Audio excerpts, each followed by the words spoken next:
Hello guys! Good morning, good morning, good morning! Good morning mga kalingap! Good morning mga kapanag! Siyempre, good morning mga kabalen!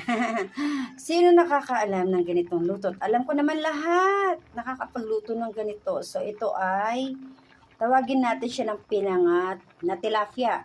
So ang nilagay ko ay breast na ang tawag dito, kalamyas. Bagong pitas sa puno ni Kakardi. Pinitas lang yan. At manghingi naman, baka sabihin naman, dinugas.